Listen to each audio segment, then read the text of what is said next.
One of the most dynamic desserts on this planet comes from NOLA, New Orleans, and this beautiful restaurant called Brennan's. All right, they've got an amazing milk rum that I'm absolutely in love with. But right now, I'm talking about Bananas Foster's. Let's get in the action. I got the KJ Paella Pan going. It ain't just for paella. Here we go. So I'm making a larger portion, right? We're using the paella pan. Obviously, this is for a party, something going on. There's something exciting to me about using an entire stick of butter, all right? If you get this thing too hot, what do you think? What does cooking common sense tell us, right? We're not just gonna leave it there. We're not gonna close the dome and start dampening it down. You're gonna grab a towel. You're gonna pull it off the heat. All right, I feel like we get so caught up in recipes. If it's too hot, we throw it in there. We start to see that paella pan burning the butter. Pull it off, regulate your heat. A little kitchen common sense and a cool head will prevail. I want more heat, all right? So slightly above 400, 425 if you need one. But for me, I never close the dome. All right, I lit the grill 50% full of charcoal and we're letting it rip. And we're regulating via moving that paella pan on and off. So here we have a fair amount of melted butter. And this is such a super simple, easy, delicious recipe. Just kind of moving it around here. We could even lower this closer to the flame if we wanted to. I'm happy with where we are. Next ingredient, a little bit of brown sugar. And brown sugar and butter make the most incredible molassesy caramel flavor that you can imagine will adhere to those beautiful, beautiful bananas. So let's go ahead and drop that in. Just rain it from above. Oh, yeah. Now in the recipe section, I'll write this out for a smaller quantity, but it's just the same action, okay? And we're gonna let this kind of turn to a syrup. And by that, I mean all that sugar is gonna dissolve into the butter, and this paella pan's doing a great job of distributing that heat. Now we'll go in with a little bit of cinnamon, okay? You know what would be kind of cool? If we did want to close that dome at this point, kind of agitate it just a little.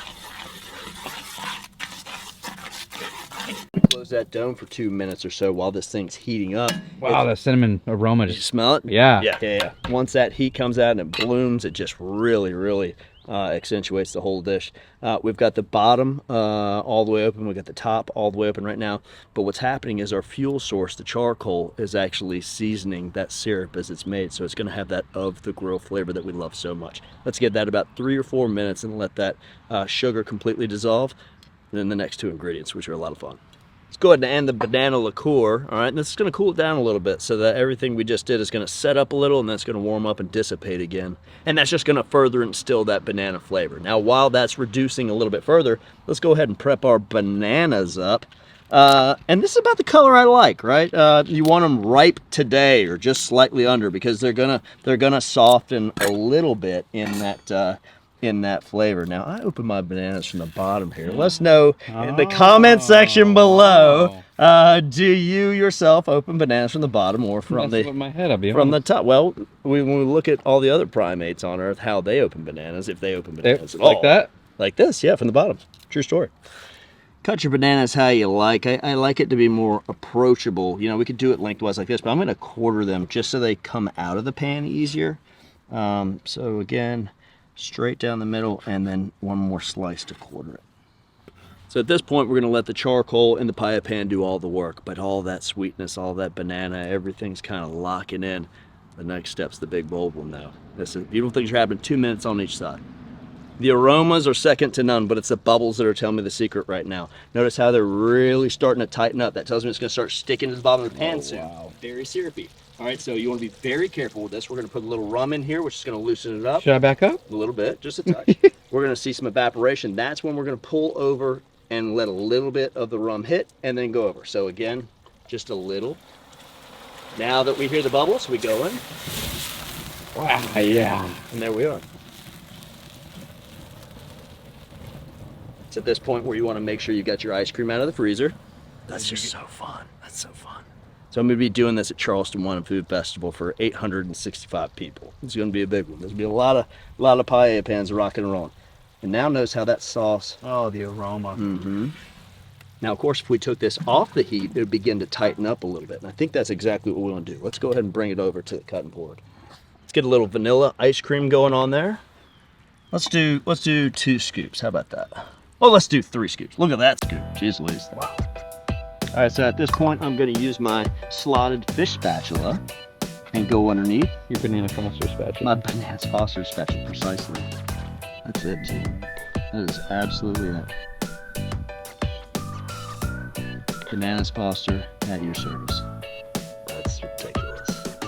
It's just not a lot of recipes done on the grill that are proper dessert recipes, you know? By far my favorite dessert off the grill right now, except for bread pudding. That's really good. That's good. Man, that's worth a second bite, I tell you. The combination is lovely. It's as far out as you think it would be sweet, and just so much, it's not overpowering. It's a well-balanced dish. That flambe, again, be very careful doing that, but the alcohol burns out and you're just left with those amazing rum notes. And the bananas and the syrup actually pick up, again, that natural lump charcoal flavor, so it's above the grill. That's a special dish, team. That's very special. And again, not a lot of prep to do, not a lot of moving parts, not a lot of ingredients there, but absolutely spot on, even keeled, right where we want it. Folks, if you enjoyed this live fire recipe as much as we enjoy cooking it for you, do me a favor, do all the things. Like, subscribe, do leave us a comment, share it. That's always a big thing for us. And as always, from our backyard to yours, cheers and happy grilling.